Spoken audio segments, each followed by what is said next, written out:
dialed is not in service at this time. Ladies and gentlemen, please take your seats.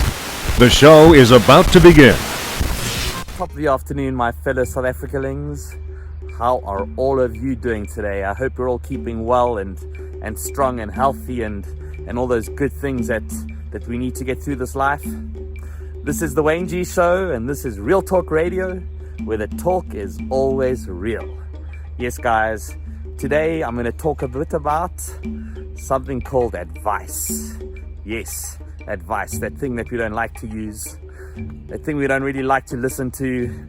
In fact, we don't even like taking our own advice at the best of times. Hey, we're the givers of advice. Like, our advice that we give out is like the best. You know, we know exactly how to advise, but to take advice, that's a different story. And yesterday I posted, or was it the day before? Yeah, one of those days. These COVID days seem to all merge together, but yeah, it was either yesterday or the day before. I posted a question about what's the best advice that you ever got, and I was blown away by what everybody posted. And obviously, you know, even though we tend not to, sometimes, just sometimes, we do take advice and we do listen to people, and you know, that's a good thing, hey, because there's no better teacher than experience. And if somebody else's experience can teach you something that you don't have to perhaps go through what they went through or endure what they endured to get that experience, why not take it, eh? Hey, it's free. Well, not all advice. Yeah, the lawyers will argue with me when they start the clock. Awesome, guys. But yeah, it's a thing about advice. And you know, it's a funny thing because even as little kids, we hate advice, eh? You know, when we were growing up, we never wanted to take advice. You remember as a child getting told, no, don't touch that. Wayne, don't do that. Wayne, don't do this. Don't touch that. Don't go there. Don't do this. Don't play with that. Yep. And what did you do? Wayne went and played with that and either got bitten or hurt or injured or broke it or stuck the knife in the plug point and electrocuted himself. Or yeah, that's for you, Mom. Sorry about all of that. My poor mother, hey, she had to deal with a lot of naughtiness. But anyway, we all got through it, okay, I think. No permanent scars.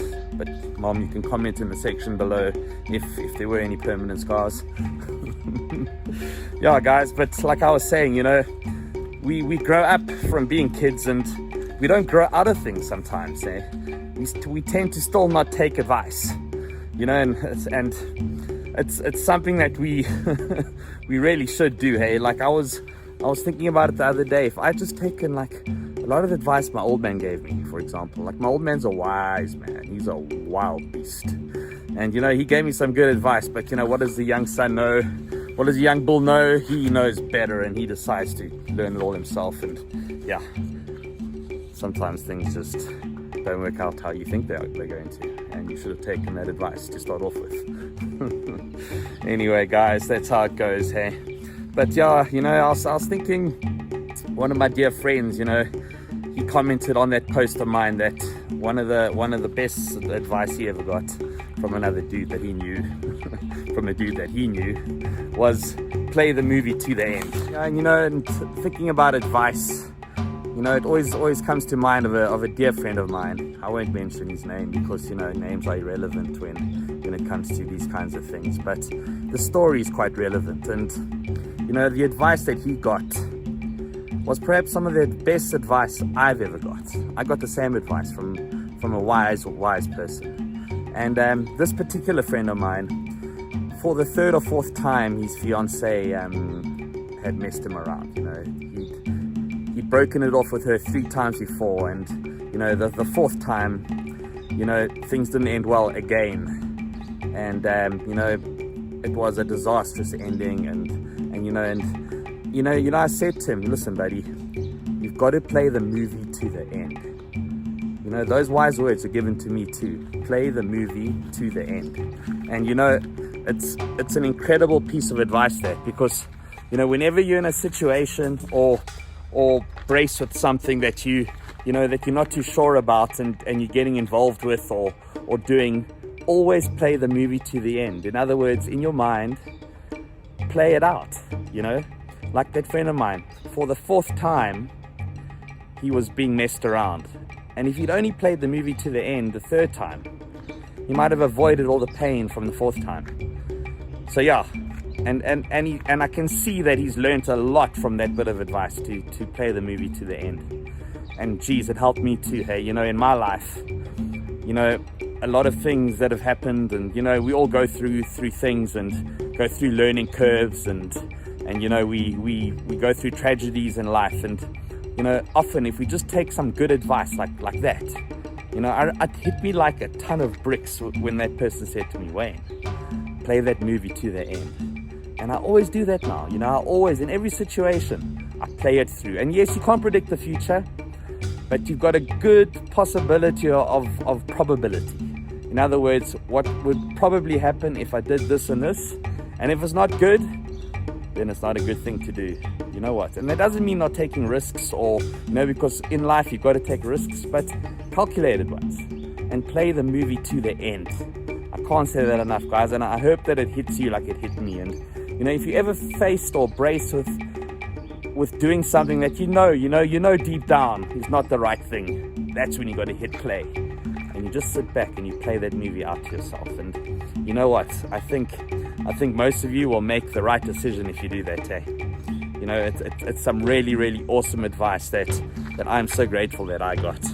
And from that post, I read through a couple of them. Like another one was trust your gut, and geez, that's a sharp one here, guys. You know what? Humans are intuitive creatures. We are.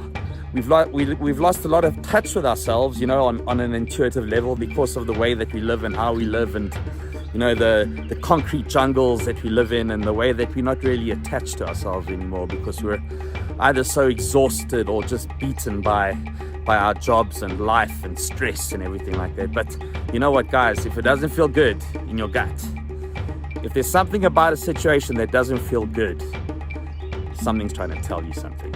Get the fuck out of Dodge. That's another bit of good advice, and that's your own advice, hey? Trust your gut, guys. Your gut is a brilliant signifier, and it's hardly ever wrong. You can try and argue with it, but you can't argue with it because it's not words. It's a feeling, hey?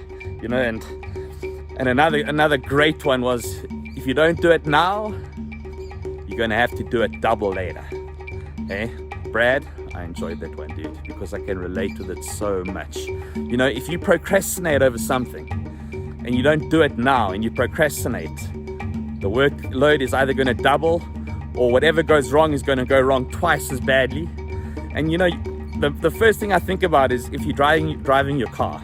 If you're driving your car and you hear a little rattle in the engine, and you think, it's nothing, I'll just keep driving it, and that rattle continues, and you drive the car for 3 or 4 days, and the next thing you hear, a huge explosion or a big clunking sound, and the engine dies, and you think to yourself, oh shit, if only I just listened to that little rattle, or that little noise, or that that little sign, because that's a sign that things aren't right. And that's when you sorry, the phone shakes so much, there was like an earthquake, but that's a sign to say, hey, things aren't right, things need to be sorted out, or you need to do something. Or another way of looking at it is you've got to do something proactively.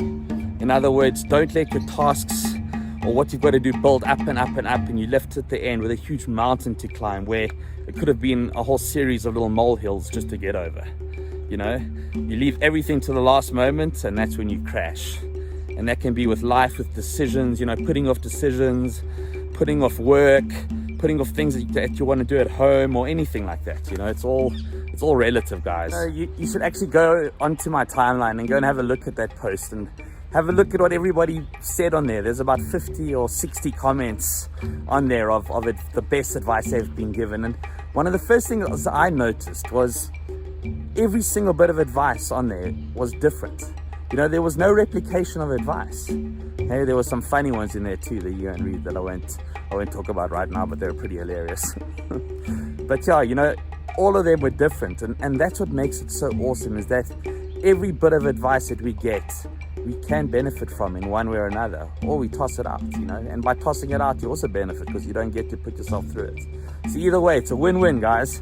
You know what I mean? The biggest mistake you can make though is to remain closed-minded and not just open yourself up to the suggestion of perhaps what somebody could be telling you may be pertinent in your life. And that's it, guys. And another great bit of advice that was on there was, you don't need to please everybody.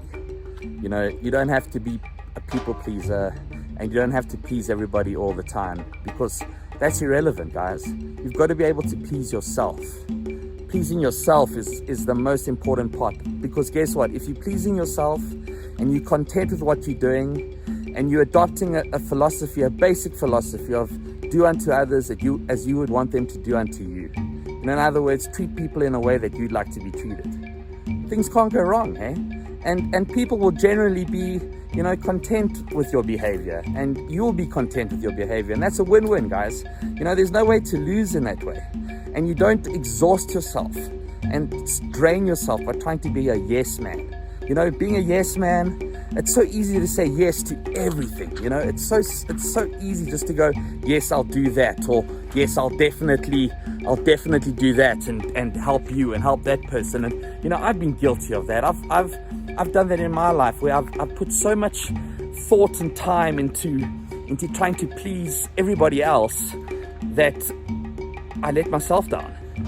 And when you let yourself down, that's the biggest letdown, guys. And you can't keep doing that, because if you keep letting yourself down, guess what?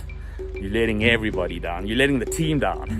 And whatever team you have in your life, be it your family, be it colleagues, be it anything, the biggest favor you can do all of them is to keep yourself happy and be true to you.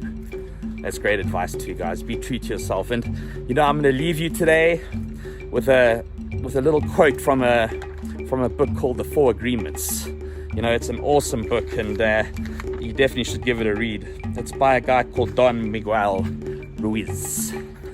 Don Miguel Ruiz. And the quote is as such. The Four Agreements. Number 1, be impeccable with your word. Number 2, don't take anything personally. That's a big one. We just spoke about that. Okay? Don't take it to heart. Don't make assumptions. Assumption is the mother of all fuck-ups. We know that. And we learn that every single day. And the last but not least, always do your best. And it's your best. It's not the other person's best. It's your best. This is the Wayne G Show. This is Real Talk Radio, where the talk is always real. And I hope that you enjoyed that today, guys. Peace and love.